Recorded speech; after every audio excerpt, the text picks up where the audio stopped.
थेट विधानसभेत जाऊयात. भास्कर जाधव बोलतायत. आणि स्क्रुटिनी करून त्यातल्या पहिल्या 2.5 लाखाची बातमी आली, आता 7.5 लाखाची बातमी आली. हळूहळू 10 लाख महिलांना तुम्ही कमी करणार आहात. आता करणार आहात मला वाटतं आता 50 लाख महिलांना यातून कमी करणार आहात. निवडणुकीकरता बहिणींना कशाला फसवलं? अजिगिडं जावं तिकडे दादा तुमचे फोटो.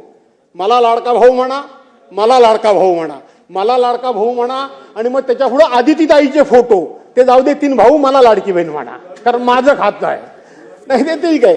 जी गुलाबी जॅकेटवर टीका काही लोकांनी केली ती मलाही आवडली नाही. खरं सांगायला गेलं तर त्यांनी शिवलं त्यांच्या पद्धतीने. बिघडलं काय? काहीच बिघडलं नाही. त्यांचं काम झालं, आता त्यांनी काढून टाकलं.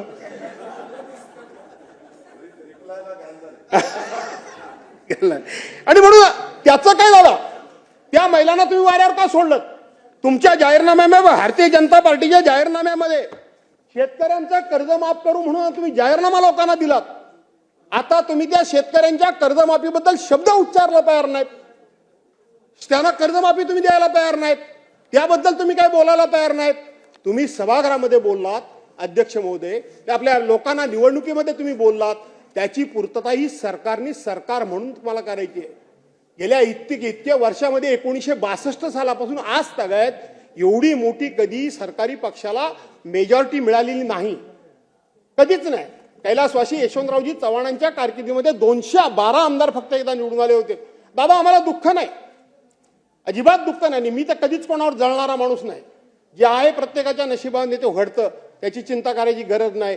पण अशा पद्धतीनं तुमच्यावर लोकांनी विश्वास ठेवला आहे. कुठं काय आहे? काय तुम्ही तरुणांकरता सांगितलं, आम्ही लाडका भाऊ सांगितलं, आम्ही लाडकी बहीण सांगितलं, आम्ही लाडकी आजी सांगितलं, आम्ही लाडका आजोबा सांगितलं, लोकांना तीर्थयात्रेकरता नेण्याकरता म्हणून योजना जाहीर केली.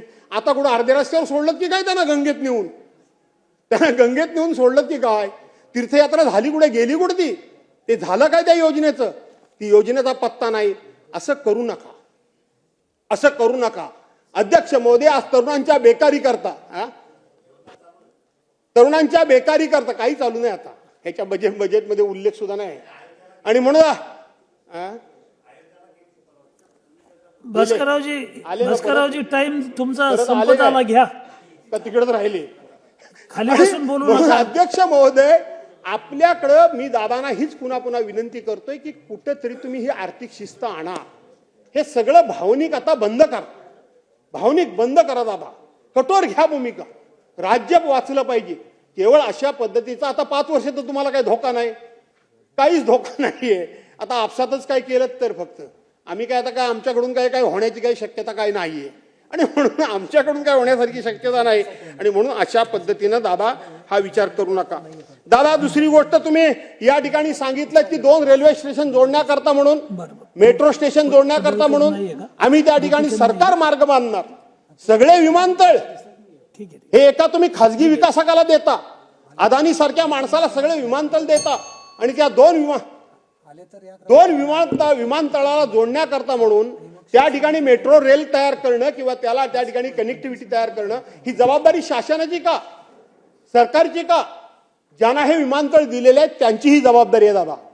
आपण त्यांना कशा करता तयार करून द्यायचं? उद्या म्हणेल की मला मेट्रोचा मार्गिका टाकून द्या, लाईन टाकून द्या, तर ट्रॅक आम्हाला टाकून द्या. आपण त्यांना देणार आहोत का? त्यांना आपण देणार आहोत का? आणि म्हणून ही जबाबदारी सरकारनं आपण कशा करता घ्यायची याचा सुद्धा विचार हा सरकारने त्या ठिकाणी करण्याची गरज आहे. अध्यक्ष महोदय, आपण जर बघितलं तर इथं इतक्या मोठ्या योजना सगळ्या तयार करून ठेवलेल्या आहेत. एकच उदाहरण तुम्हाला मी सांगतो की इथं महिलांकरता 36,000 कोटी रुपये आम्ही देणार म्हणून सांगतात, आणि प्रत्यक्षपणे सरकारचं महिला 25 मिनिटं झाली. पाठीमागच्याला मग 2-2 मिनिटातच बोलावं लागतं. बोला कंटिन्यू करा.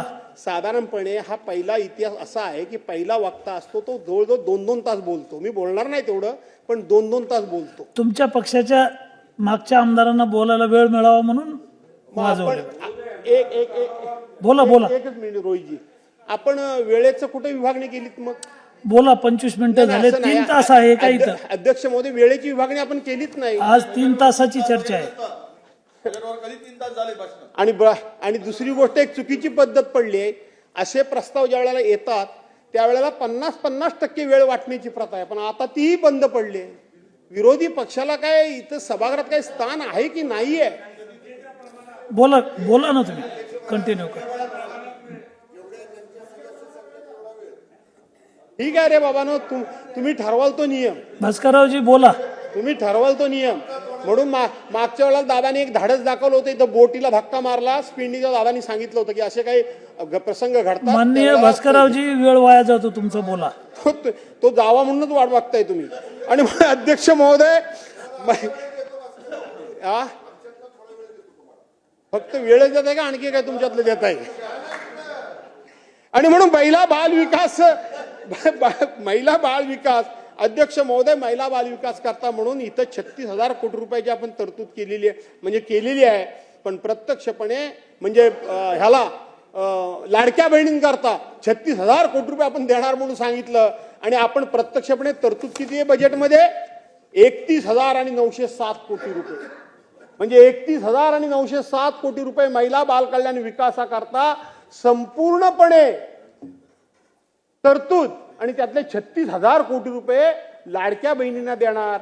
हे कसं काय गणित तुम्ही बसवणार ते तुम्हालाच माहिती. क्रीडा विभागाला आपण फक्त 537 कोटी रुपये फक्त दिले आहेत दादा. आपण म्हणाल की मी पुरवणी मागण्यामध्ये करणार आहे. अध्यक्ष महोदय, क्रीडा विभागाला फक्त 537 कोटी, एवढा दमदार माणूस, सगळ्यात चांगला वागणारा माणूस, कधीही कोणाशी वाईट न वागणारा माणूस, खरा खेळ खेळणारा माणूस, त्याला 537 कोटी रुपये. त्याने एवढा चांगला खेळ खेळला खेडमध्ये, इंदापूरमध्ये आपण बघताय, आणि त्याला विचारला फक्त 537 कोटी. आपण दुग्ध व्यवसायामध्ये फक्त 5 कोटी रुपये, दुग्ध व्यवसायाला फक्त 5 कोटी रुपये. हे आपलं दाबा आपण दिलेली आकडेवारी आहे, मी घेतलेली नाही. दुग्ध व्यवसायाला 5 कोटी रुपये. मराठी भाषेचा फार आपण गौरव करतोय. आपण त्या ठिकाणी आपल्या भाषेला अभिजात मराठी भाषेचा दर्जा मिळाला. पुऱ्या वर्षाकरता 225 कोटी रुपये. खार भूमी दादा, कोकणाचा आपण उल्लेख नाही केलात, मी कोणाच्या विरोधात नाही, पण आमच्या कोकणामध्ये खऱ्या अर्थानं 720 किलोमीटरचा भाग असल्यामुळं खार भूमीच्या विकासाकरता आम्हाला तुम्ही पैसे दिले पाहिजे होते. पण तुम्ही त्या ठिकाणी विदर्भ मराठवाड्याला, मला कोणाबद्दलही द्वेष नाही, पण इथं तुम्ही कोकणामध्ये दादा त्या खारभूमीच्या विकासाला सुद्धा पैसे द्या, हे तुम्हाला मागतो. फक्त दिले का किती? 113 कोटी रुपये. 113. कामगार, आज आपण कामगारांचं सांगतोय 50 लाख रोजगार करणार, 40 लाख लोकांचा रोजगार करणार. आपण सांगतोय 40 लाख कोटी रुपयाचं इन्व्हेस्टमेंट करणार आणि 50 लाख रोजगार आम्ही तयार करणार. जादूगार सरकार. आणि पैसे किती दिलेत? 171 कोटी रुपये, फक्त 171 कोटी. पशुसंवर्धन करता 390 कोटी. अशा पद्धतीच्या ह्या रकमा फक्त तुम्ही दादा दिल्यात. वास्तविक हे प्रगत राज्याचं हे लक्षण नाही.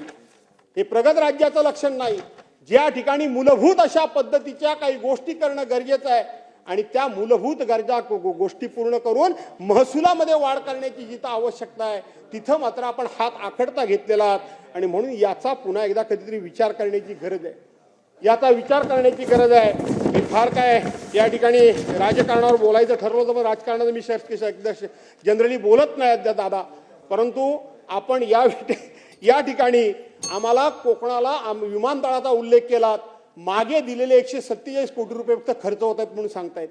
आज रत्नागिरी सारखा जिल्हा आहे, प्रगत जिल्हा आहे, एक फक्त रस्त्याची वाहतूक सोडली तर रेल्वेची वाहतूक फ्रिक्वेन्सी फार कमी आहे. जर विमानतळ जादा लवकर जर कार्यान्वित झाला तर आम्हाला खूप त्याचा फायदा होईल. कारण जवळपास तुम्ही जरी म्हटलं असलात की चिपीचा विमानतळ तो सिंधुदुर्ग आहे, तोपर्यंत आम्ही सिंधुदुर्गाला पोहोचण्यापर्यंत आम्ही मुंबईमध्ये बाय रोड पोहोचू, इतका तो लांबचा आहे. आणि म्हणून रत्नागिरी जिल्ह्याच्या दृष्टीनं तो विमानतळ सुद्धा तुम्ही या ठिकाणी लवकरात लवकर कार्यान्वित होण्याच्या दृष्टीनं प्रयत्न करावा. तुम्ही नेहमीच प्रत्येक वेळी सांगता तशा तळमळीनं तुम्ही काम देखील करता. मी तुमच्याबरोबर अनेक वर्ष काम केलेलं आहे. आजही मी तुमच्या समोर बसत असताना मी तुमची भावना बघत असतो की आपण कोकणाला काहीही देत नाही असं तुम्ही नेहमी सांगत असता. इतर भागाला देतो तसं कोकणाला काही देत नाही. कोकण सबसिडी घेत नाही. कोकणामध्ये बँकेचं कर्ज घेतलं तर एका पैशानं बुडवत नाही. त्यामुळे कधी मदत करायची वेळ आली तर त्याचे हप्ते रिशेड्यूल वगैरे करायचे असेल तर कोकणाला संधीच देता येत नाही. कोकण कोणाचाही महसूल बुडवत नाही. पण दादा 3 गोष्टी करता मी सभागृहामध्ये 10 वर्ष, सरकार कोणाचाही असू दे, माझी भावना कधी बदलत नाही, माझे विचार कधी बदलत नाही.